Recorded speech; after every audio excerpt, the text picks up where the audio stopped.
All right, everyone. Hello, folks. Thank you very much for joining us. It's 12 p.m., and whether you're joining us from an international location or just down the road, we're excited to teach you a little bit about our coursework graduate programs in the Faculty of Environment at the University of Waterloo. My name is Christina Pope. I am the Graduate Studies Marketing and Recruitment Specialist in the Faculty of Environment, and I'm joined today by Cynthia Subramaniam. She's the Administrator for Graduate Studies, and she'll be helping me answer questions and providing some background support through the next hour. This webinar is designed to give you an overview of the coursework graduate programs in the Faculty of Environment, and I'll first talk about the motivations to undertake a graduate degree and exactly what a professional or coursework graduate degree is in the Faculty of Environment. We will then learn about the region of Waterloo, the city of Waterloo, and the University of Waterloo, and the Faculty of Environment. We'll briefly go over each of our coursework graduate programs in environment, including the goals of the program, the structure, and the delivery options. And then once we've learned about the programs that we have, you'll then learn what it takes to get admitted into those programs. You'll learn about the tuition costs and the entrance awards that we have available. And we'll end the presentation discussing the application process and some important dates and events where you can learn more. And then from there, we'll have a Q&A section at the end where you can pose questions using the Q&A box in the Zoom platform. A couple of important housekeeping items. This webinar will be recorded, and the recording will be distributed by email to all of the registrants no more than 24 hours after this webinar concludes.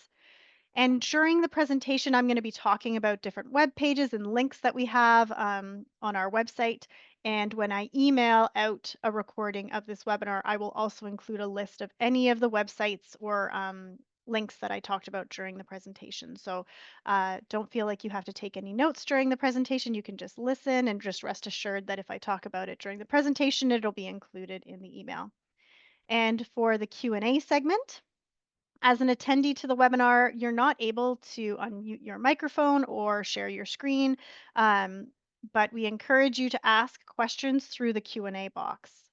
You can upvote other people's questions, and if we don't get to your question at the end of the presentation, just rest assured that we have all of your contact information and we'll be connecting with you individually if we run out of time.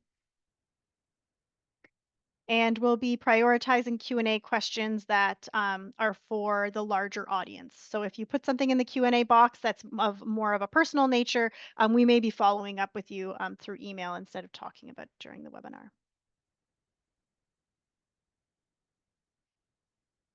And before we begin, I'd just like to acknowledge that the University of Waterloo, and much of our work, takes place on the traditional territory of the neutral Anishinaabeg and Hautenoshones people. Our main campus is situated on the Haldeman Tract, which is the land granted to the Six Nations. That includes 6 miles on each side of the Grand River. Our active work towards reconciliation takes place across our campuses through research, learning, teaching, and community building, and is coordinated through the Office of Indigenous Relations. And last year, the University of Waterloo opened the Indigenous Outdoor Gathering Space, which you can see on the slide here, and it's a representation of the continuous presence of First Nations, Métis, and Inuit on this territory. It can be used as an outdoor classroom, but when it's not being used as a classroom or learning space, it's available for all community members to sit in and reflect. And I have definitely enjoyed this space since it has been made available to us in the last year.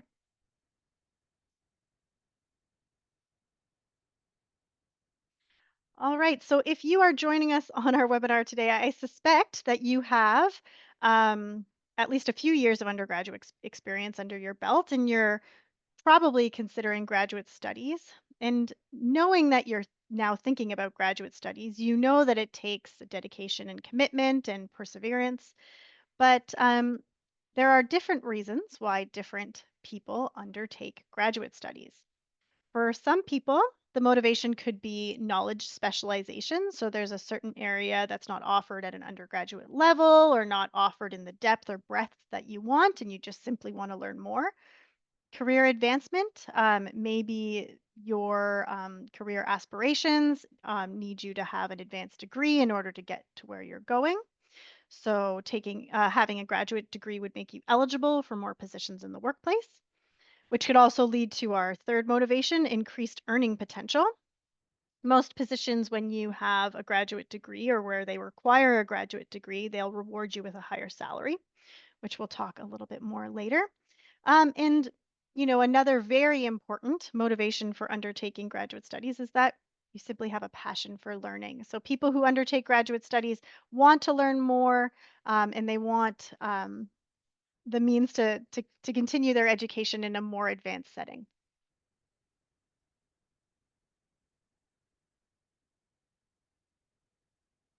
And while the motivation to have an higher income is only one of the reasons why you might consider a graduate degree, here is some information from Statistics Canada that shows the annual combined wages, salaries, and commissions for individuals broken down by highest earned degree. And I've pulled out a couple of occupations that we know our alum are working in. So, occupations in the natural sciences, applied sciences, university professors, and post secondary assistants. And as you can see, on average, your salary does increase when your education increases. And like I mentioned earlier, this is just one of the many motivations to undertake graduate studies, but this one is the easiest to quantify, and it may be the one that is most important to you. So just know that completing a master's degree does give you the opportunity of earning more money once you graduate. And one type of graduate degree is a coursework graduate degree, and there are different options. A coursework graduate program is where most of your learning takes place in a classroom setting by completing coursework. So, in that sense, it is a lot like an undergraduate degree, but the topics you cover in a master's degree are much more focused to one specific area.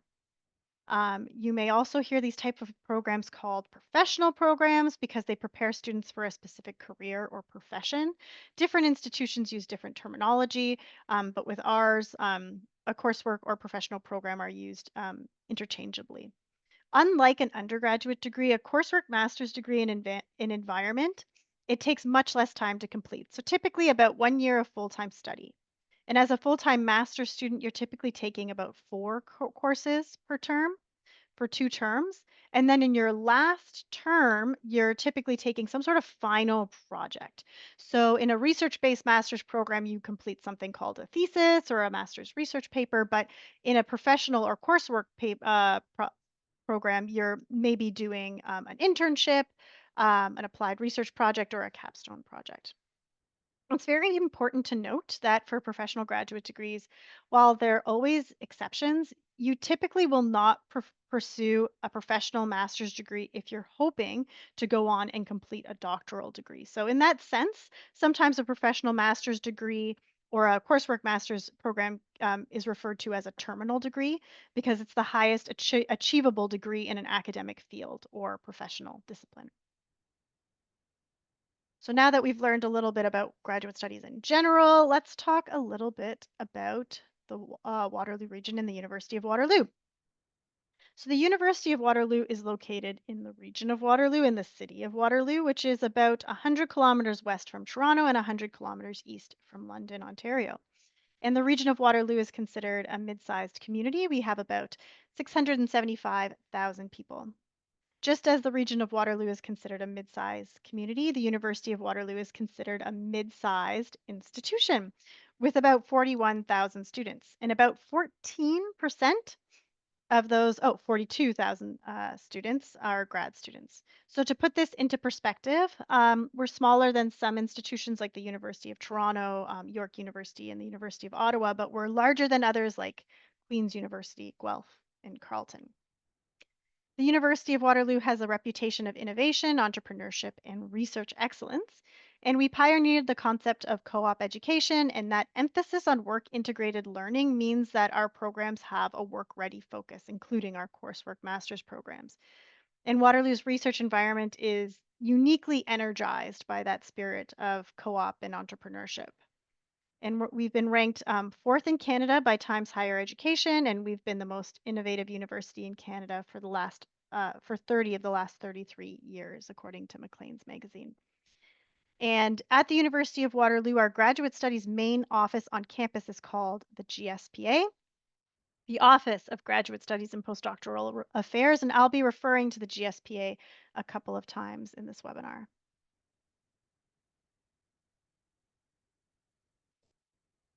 And some of our professional programs can be taken almost entirely online, but so some of you won't be as interested in the physical campus, but it's approximately 1,000 acres with the majority of buildings located around one circular shaped road called Ring Road. The campus is well connected with service to Waterloo, Kitchener, and Cambridge through our Grand River Transit system. And that system includes buses in our light rail transit system. And there's also a Go Transit service station right on campus where you could go to places like Mississauga and Brampton, which can then provide further connections. We have development is underway to have a two-way all-day transit uh, train transit between Kitchener and Union Station. So we're hoping in the near future that there'll be even more connections between Kitchener and Union Station.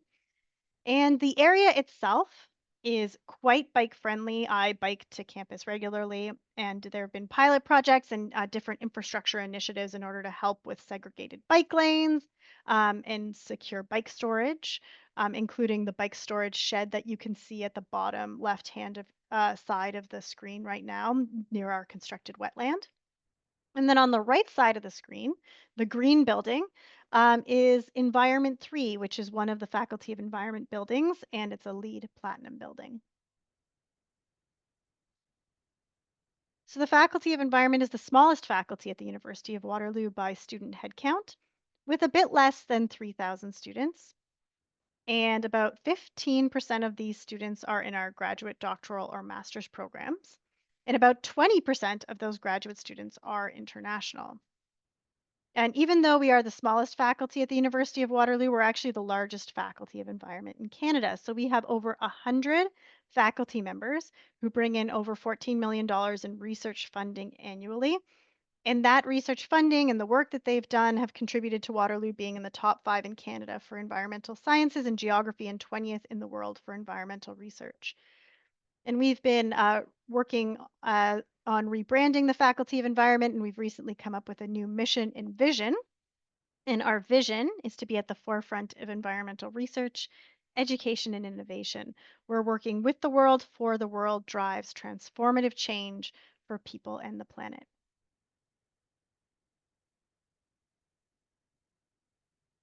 In the Faculty of Environment, we have 6 coursework programs, 5 of which are housed within a department. And then we have one coursework program that's a faculty level program. All of these programs equip their graduates with the knowledge and skills to tackle the complex global challenges we are facing and are part of the faculty's vision for creating a sustainable future. And I'm going to go over each program briefly so you can get a sense of what you'll learn, how you'll learn it, and the different options available to you. So first, we're going to talk about the Master of Future Cities, which is our program that's housed within the faculty. And it's mostly online and a flexible coursework-based master's degree that you can complete in 1, 2, or 3 years' time. If you did the program full time, you'd complete in 1 year, and if you did it in part time, you had the flexibility of doing it in 2 or 3 years. This program is well suited to early and mid-career professionals who are looking to earn a degree while working full time. So I know a lot of you are thinking of balancing your current job while completing a master's, and this is the degree that would be one of the degrees that would be best suited for you. So the program provides you with competency and future and systems thinking and foresight methods in the context of cities. So you begin with a 1 week on-campus intensive course that sets the groundwork for students to understand the complex reality of urban areas. And then after that 1 week on campus intensive course, you take online courses that are focused on futures thinking, sustainable cities, mobility, data methods, and sustainability transitions. You also can participate in an optional field course to see a city that showcases leading edge sustainability solutions and provide innovative resilient strategies to prepare for a changing world. So in May, the first inaugural offering of the field course took place, and the students went to Singapore, which you can see in the photo there. And then the program ends with a capstone project where you work closely with external partners to develop solutions to specific urban sustainability problems in the form of a professional report. And you present your findings to your classmates during a 2 day capstone residency. And students that graduate from the Masters of Future Cities will have a blend of technical skills, creativity, and a strong understanding of the social and environmental issues related to cities. And graduates can work as city analysts, policy advisors, disaster resilience planners, urbanists, really different options available for students here. And we just had our first, I believe, three Master of Future Cities students graduate at convocation just last week. So we're looking forward to seeing all the amazing things that our graduates from the MFC program get up to.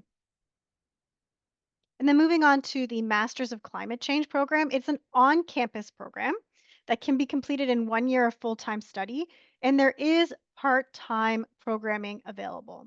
This degree equips graduates with advanced training and expertise specific to climate change. And you begin with three core courses to gain fundamental knowledge in climate change, science, impacts and adaptation, emissions and mitigation. And then from then you can choose from a variety of climate change elective courses based on your career goals or interests, including climate services, carbon accounting, governance and policy, and climate change in business. You can complete additional coursework in your final term, or some students complete an internship practicum in the climate change field. Students that graduate from the Masters of Climate Change have gone on to work in a number of sectors as climate adaptation specialists, environmental educators, environmental consultants, or climate communicators. The Master of Economic Development program is an on campus program that can be completed in 1 year of full time study.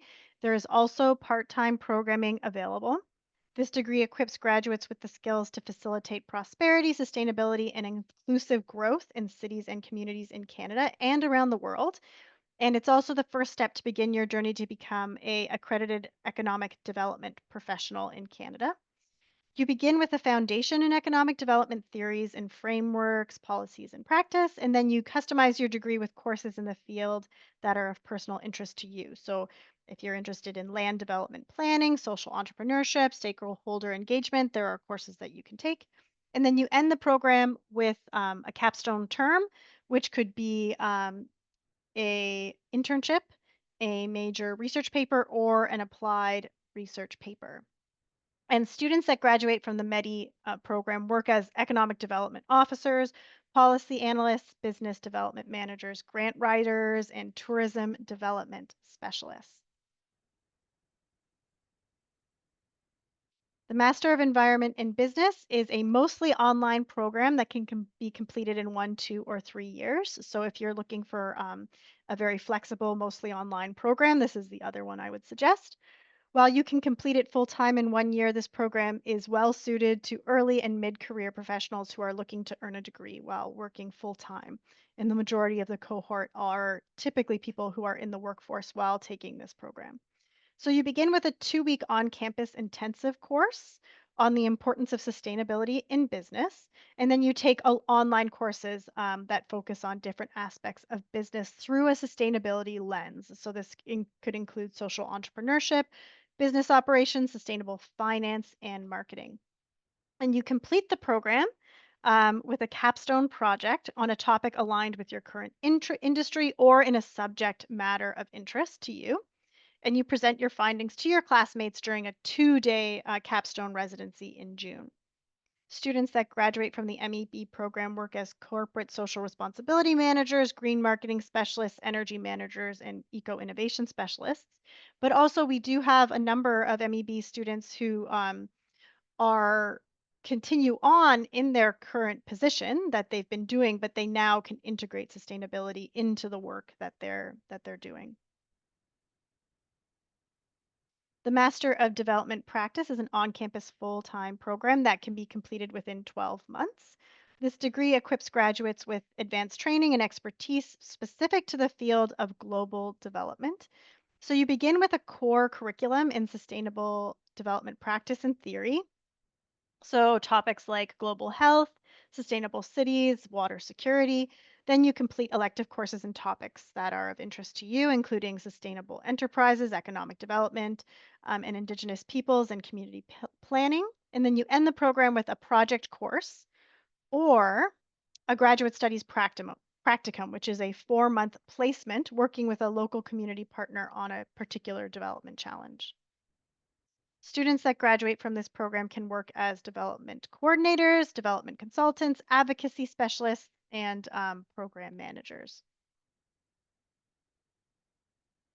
And lastly, new last fall, so fall 2024, we now offer the Masters of Environmental Studies, the MES, in Sustainability Management as a coursework master's program. So originally this program was a 2-year research program, but now we have the students have the option of completing it in 1 year of full-time study. There is part-time programming available as well. This program takes place on campus and equips graduates with the skills to support transitions to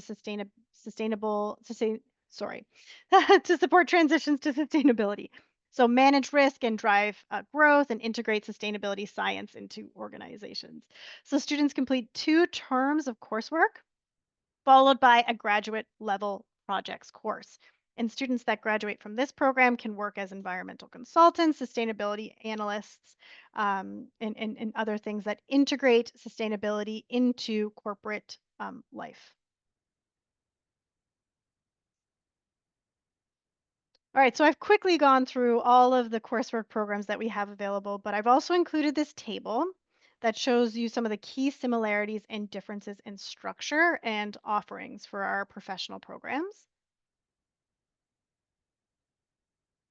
You'll notice that most of our programs only admit in the fall, but most of them can be completed on a full-time or part-time basis. There are reasons why certain programs can only be completed full-time and that's just based on the program structure. And if you notice on this table, there is a section for entrance awards. So we do have some programs that are eligible for entrance scholarships, which we will talk a little bit about in a couple of slides.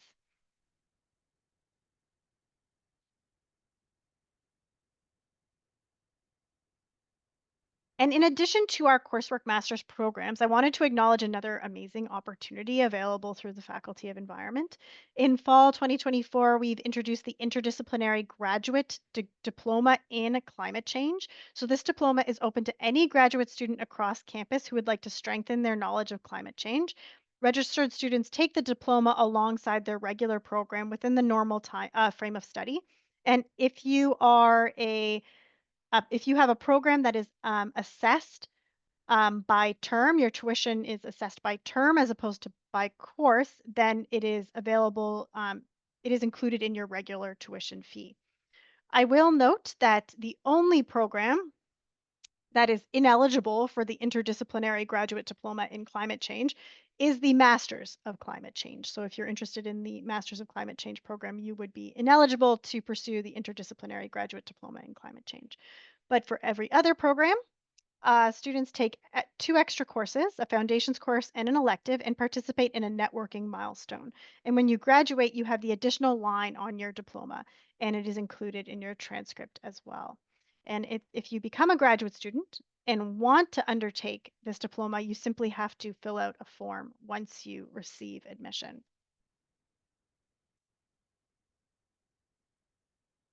And now we can talk a little bit about the admissions requirements and the admissions process. So each of these programs that I talked about have slightly different admissions requirements, but to give you a general idea, you will be required to have an academic standing of 75% for some of these programs, up to 78% in others.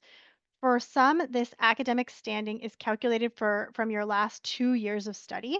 Those are individuals who have domestic transcripts. And for others, it's your overall average. And those are people who are applying to the program with international transcripts. All of our programs require you to submit a resume. Some of them will require a writing sample. You'll also have to complete a series of program specific questions for some of our programs or PSQs. Um, which are questions that are specific to your program. They usually ask you why you're interested in the program and what experience you have in this area.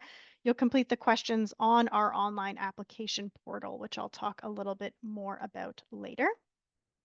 You'll also need to supply us with references that speak to your experience and qualifications for our programs, and your specific program will specify whether or not these references need to be academic or professional, or if they can be either or.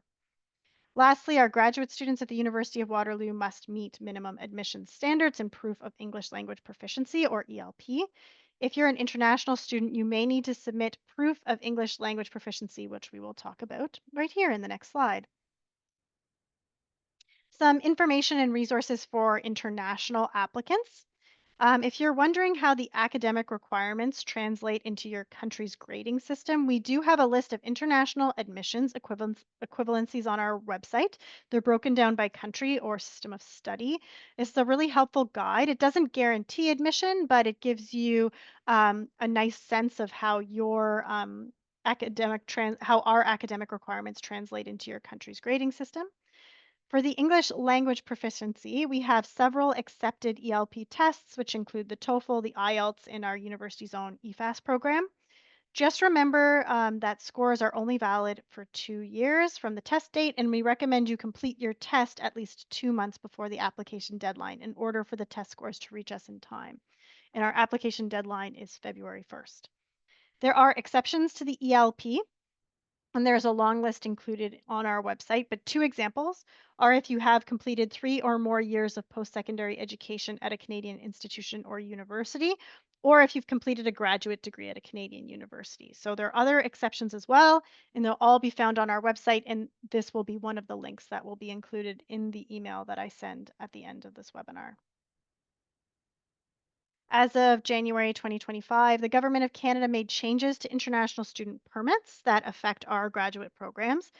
The University of Waterloo, along with every other designated learning institution in Canada, will receive a quota of study permits with a special allocation for our graduate students. Graduate students will require a provincial attestation letter or a PAL to apply for a study permit. And when you are given an offer letter, you'll just need to complete an online form and we will then send you a PAL. You will use that PAL to apply to your study permit. And again, this is every other designated learning institution in Canada and includes the University of Waterloo. Tuition for our programs is charged one of two ways. So some of our programs charge by course, while others charge a fee based on attendance. So our Masters of Climate Change, our Economic Development and Innovation program, and our Development Practice programs are charged by attendance. Our Masters of Environment and Business and our Masters of Future Cities charge by course. And also our Sustainability Management MES program is charged by attendance. So the prices on this slide are in Canadian dollars and are rounded for the sake of the presentation. Each graduate student is also assessed incidental fees, which cover things like health and dental, student services fees, and for full-time students, you're also charged for a transit pass that gives you unlimited access to Grand River Transit services. For our programs that are offered mostly online, the Future Cities program and the Environment and Business program, you'll notice that their incidental fees are much lower. And this is because you're an online student, so the assumption is that you're not on campus and you wouldn't be accessing the services that an on-campus student would require.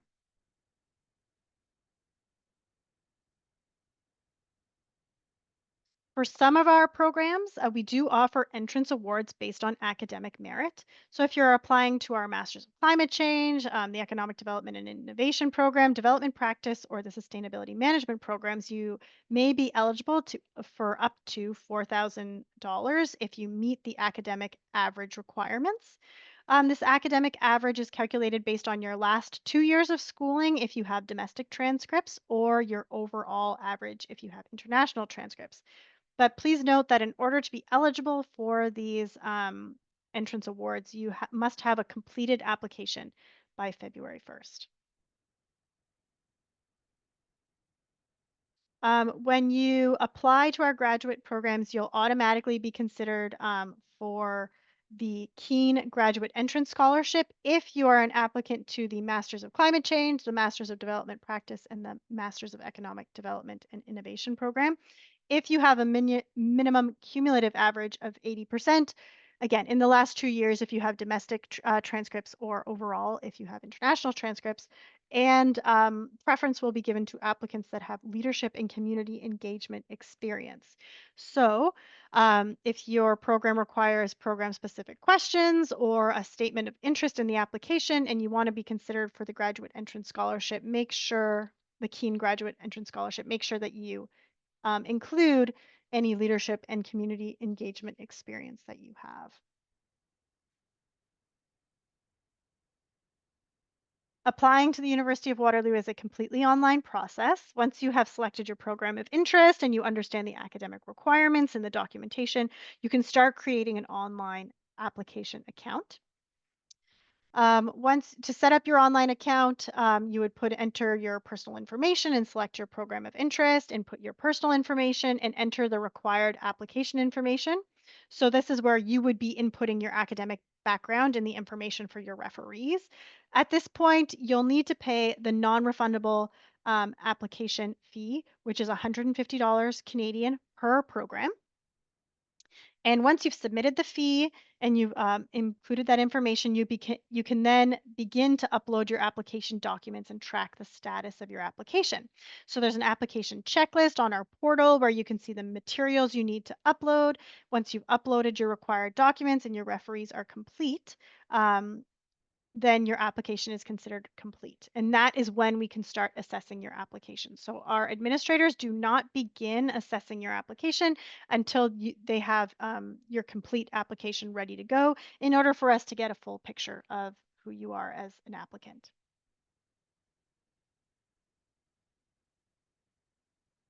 So I think that concludes all of the information that I wanted to talk to you about today about the programs, the application process, some important dates. But I also wanted to flag a couple of different webinars that we have coming up. The GSPA, so again, that's the Graduate Studies and Postdoctoral Affairs Office at the University of Waterloo, is hosting a webinar called How to Apply to Grad School at Waterloo on November 5th. So this webinar will walk you through the application process, admissions requirements, securing reference letters, the online application portal. So if you want a little bit more information and be a little bit more prepared on the application process, I highly recommend you attend that webinar. I think they're going to show you examples from inside the application portal.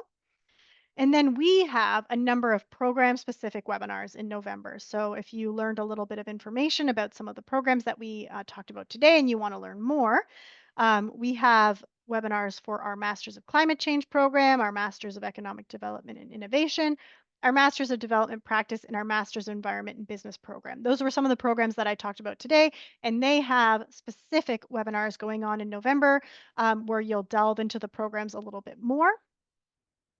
We also have our Department of Geography and Environmental Management has a webinar on November 18th. Though that is for people who are interested in pursuing research-based master's or doctoral programs within the Department of Geography and Environmental Management, just in case there's any of you looking for that information on the webinar. And then we also offer a graduate diploma in climate risk management, which is not a master's degree. It's a graduate diploma that can be taken part-time online and completed within a year's time, and you learn a lot about climate risk mitigation. And if you're interested in completing a diploma instead of a master's program after listening to this webinar, you can sign up for that webinar on November 27th. And if you're looking through this program listing and there is a program that you are interested in, but it's not listed, like for example, if you're interested in the Sustainability Management coursework option, or if you're interested in the Master of Future Cities, we have completed those webinars last year. And those webinars are available to view on YouTube, and I will include the links in the email as well. So no matter what, there's either one coming up in November or one that you can access from last year that does a deep dive into the information for each of the specific programs.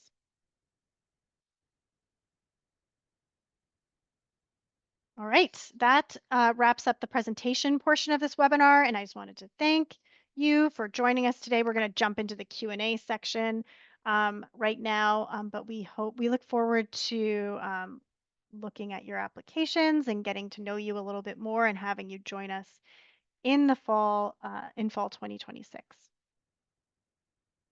Okay.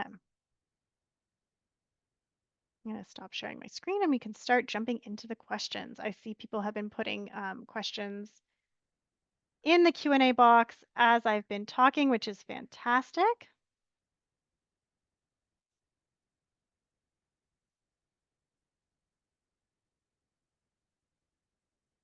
All right. So the first question, is the program offered online as a part-time program?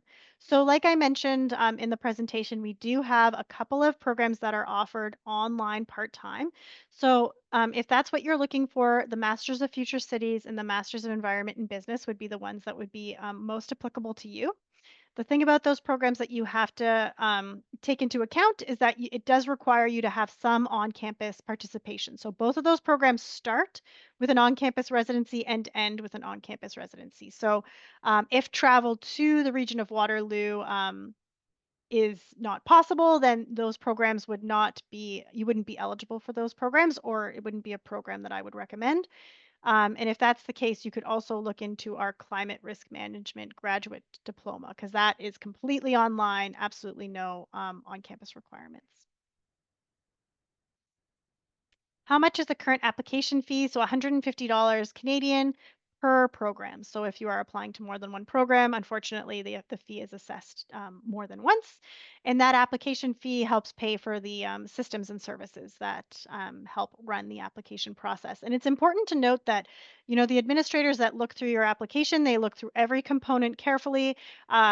It's definitely not something that's done like electronically. We're reviewing and reading all of the information that you send us. So that application fee helps support the process to look at your application as a whole.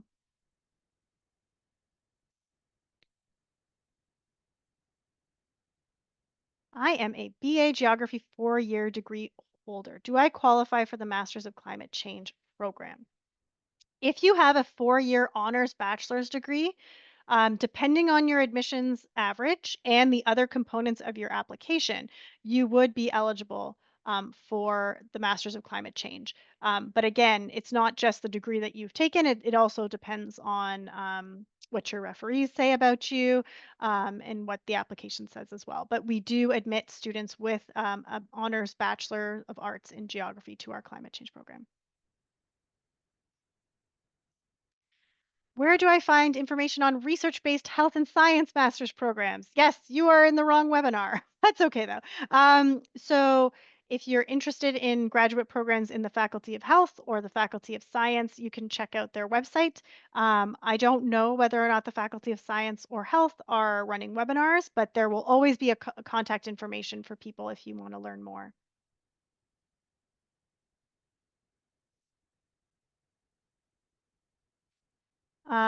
So for part-time studies, how many courses are taken per term?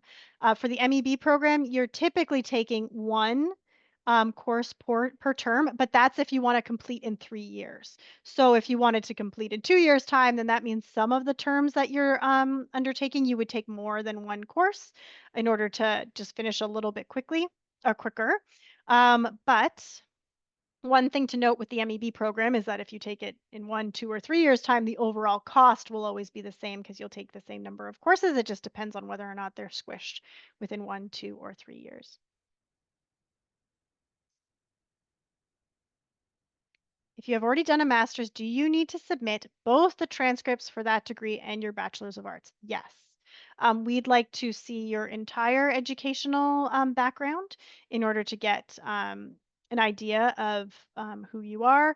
When your academic and your average is calculated, we will use your bachelor's degree if we're looking at your master's, but depending on the academic average for your bachelor's, you know, if it turns out that it's a little bit lower than we'd like it to be, we could then look at your master's and see what you've done there in order to help you with your admissions process. So you have to include everything so that we get a full picture.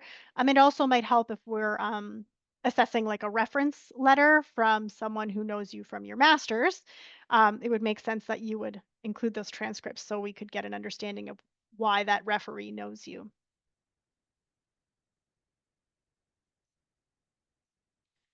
For the Masters of Sustainability Management, what is the part-time option? So, um, it's not the Masters of Sustainability Management. You can complete it part-time, but there isn't like a set curriculum for part-time students. And that is the case for the Masters of Climate Change, the Masters of Economic Development, and Development Practice. You can take those programs part-time, but it would depend on what terms you'd like to take, what courses, and what availability you have in taking them. So it could mean that you would want to take like one course in the fall and one course in the winter.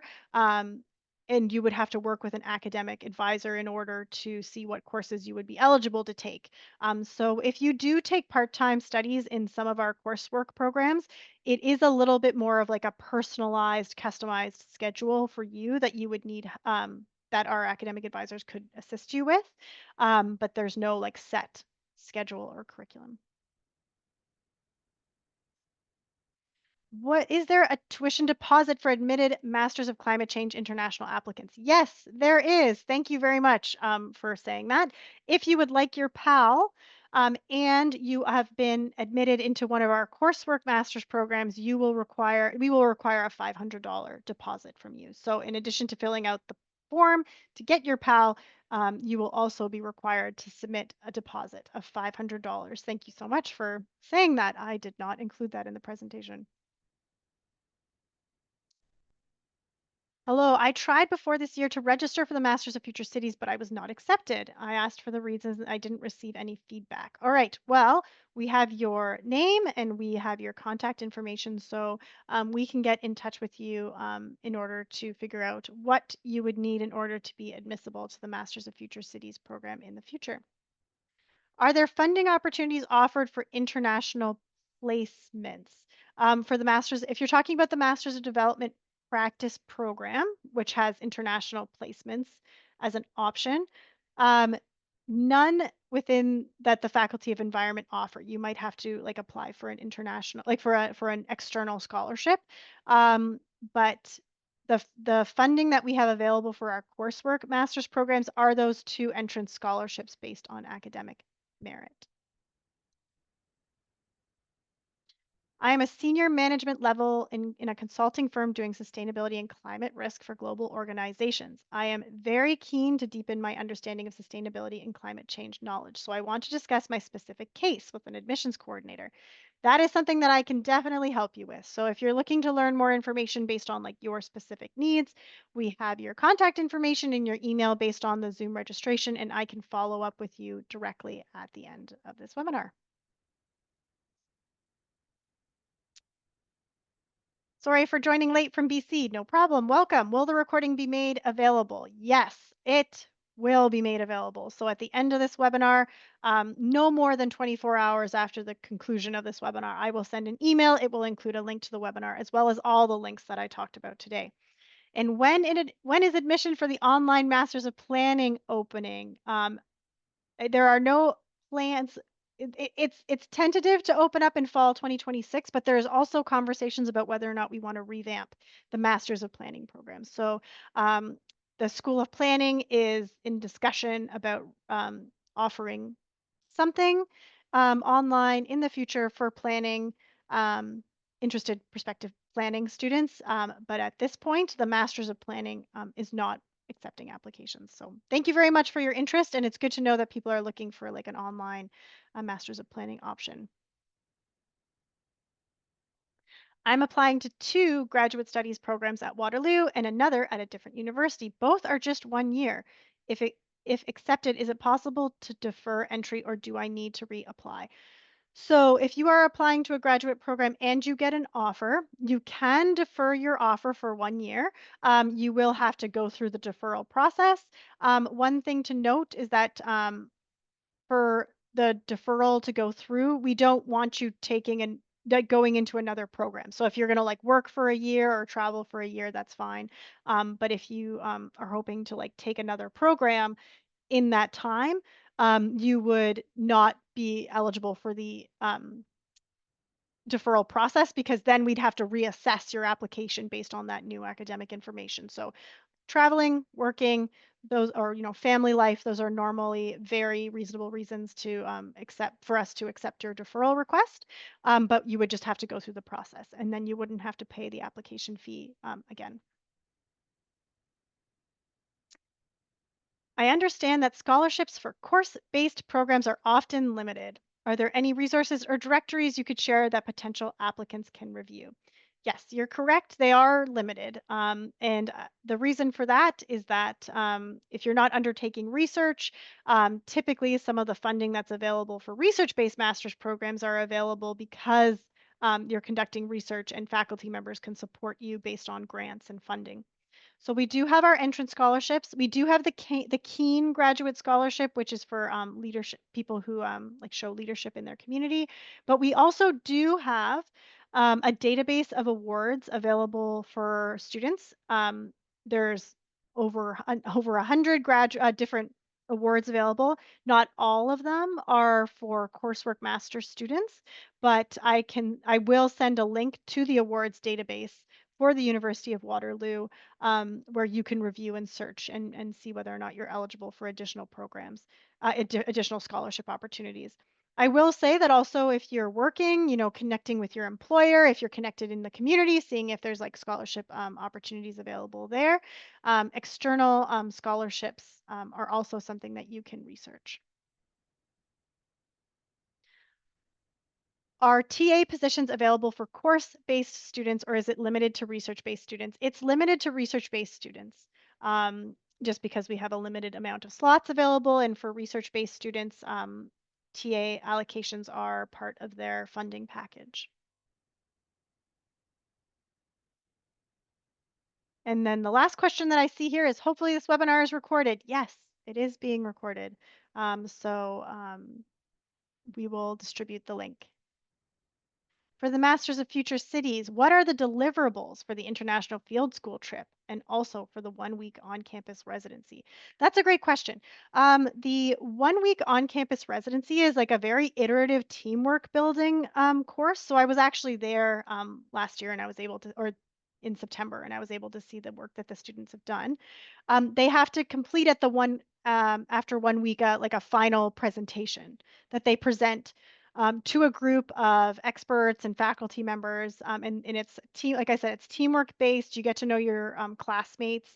And there are other like deliverables midway through the 1 week. So like you might have to deliver like a midpoint presentation or deliver like, small like written things. But really the end project is a presentation at the end of the week. And for the 1 week on, and for the International Field School, I'm not entirely sure about all the deliverables for it, but I do know that at the end of the course, students had to complete like a creative submission. So I was able to review some of the final submissions for students, and it was like blog posts or not webinars, but podcasts, like video journals. So I believe there's like a written component as well, but there's also an emphasis on like a creative submission about your experience. So the Masters of Future Cities does have written report requirements, but they also emphasize the importance of having um, other creative ways to submit your work. Do course-based master's programs like the climate change and the sustainability management, are they eligible for a PhD? So I would say that there's always exceptions. However, um, typically when you're applying to a doctoral degree, they'd like to see evidence that you can conduct research. So depending on the program that you're applying to, um, you would have to show proof that you were prepared to undertake a doctoral degree. And if you do a research-based master's program, when we are looking at an application, we know that you at least have some experience undertaking independent research. You understand the process of like, a literature review, and that in writing and referencing. Um, so it would depend on you and whether or not you took the time in your coursework based master's program to undertake research and whether or not you could prove that to an admissions committee for a PhD. So it's definitely possible. We have students who go from coursework-based master's programs to a PhD. Um, it, we actually have a couple of students from the Masters of Environment and Business program who then go on to do doctoral degrees. But I would say making sure that it is your goal to undertake research in that coursework program would be very important in order to show that you were academically prepared for the rigors of a doctoral program.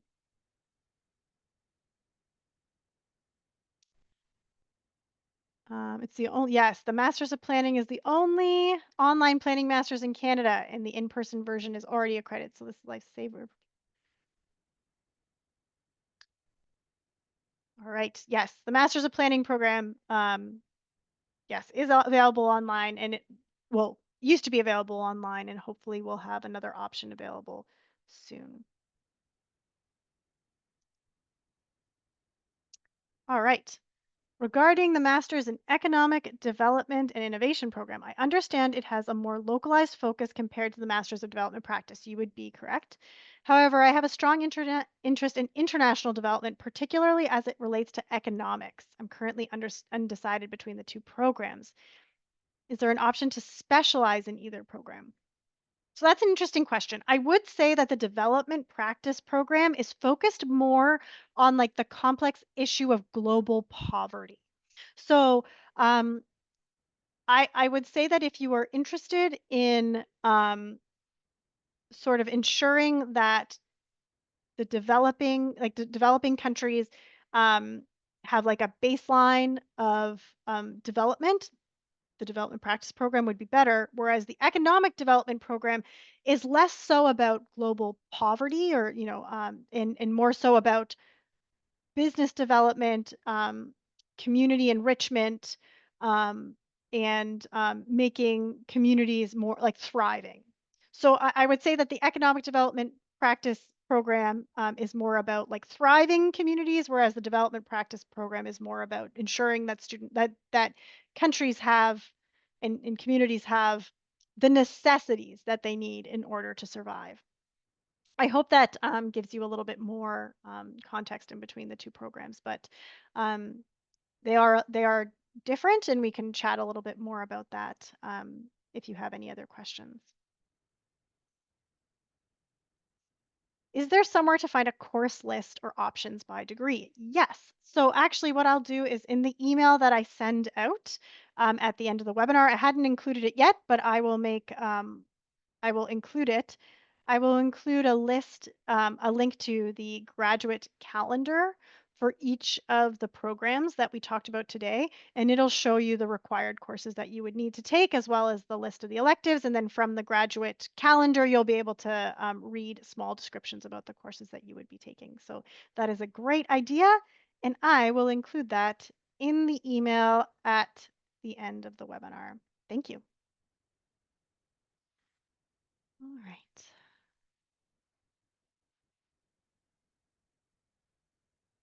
Some really great questions coming in today. That's excellent. And I think I have cleared all of them.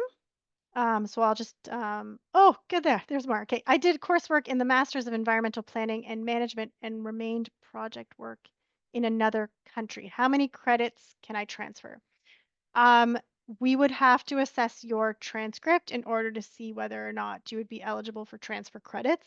Um, and it would also depend on what program you were hoping to apply into. So that would be something that we could not give you an answer to until we saw whether or not you were eligible for admission.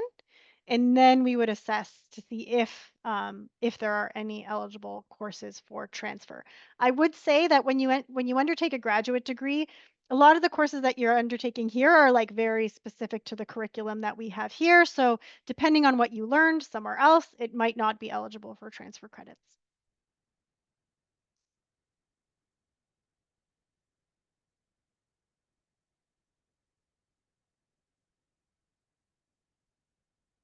All right.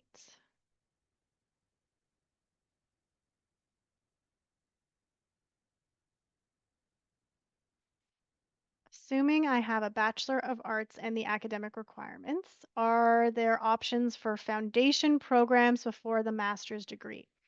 Um, if you're referring to kind of like a pathways program between a bachelor's and a master's degree, um, we have a pathways program for people who don't meet the English language requirements. That's the University of Waterloo's EFAS program, where students who meet the academic requirements and are admissible aside from the English language requirements, they can enroll in the EFAS program and then become admissible to the master's degree. So I don't know if that's exactly what you're referring to, but I can make sure that we have a link to the EFAS program included on that email.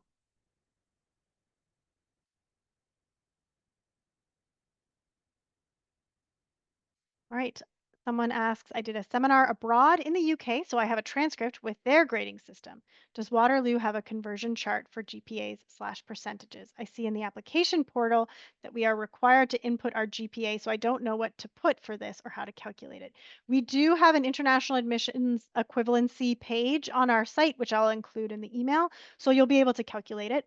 And I will say when you apply and we ask you to input your GPA, it is just a rough percentage. Like, and it's okay if you put in 78 and we recalculate it and it's actually 77. We don't deny you if you can't do some math, because it can be complex. It's just for us to get a starting point. And so we will always recalculate whatever you submit to us from your transcripts, but it can help us process applications and get like a jump start on just getting a picture of how you calculate it. So the international equivalencies page will be included in the email, and don't be too concerned if you're off a couple percentage points when you input that information into the application portal.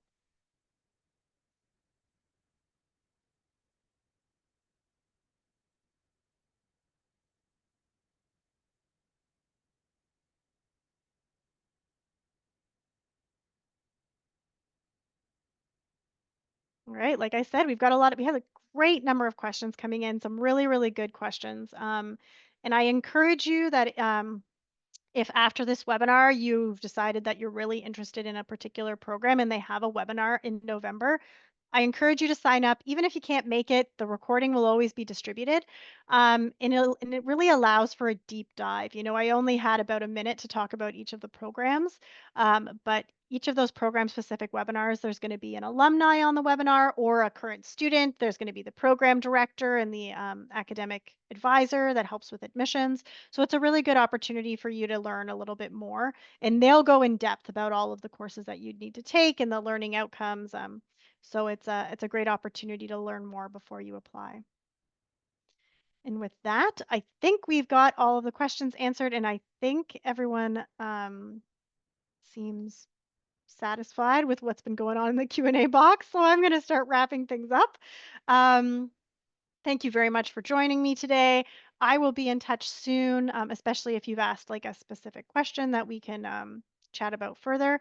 And I hope to see you all here in fall 2026. Enjoy the rest of your day. Bye.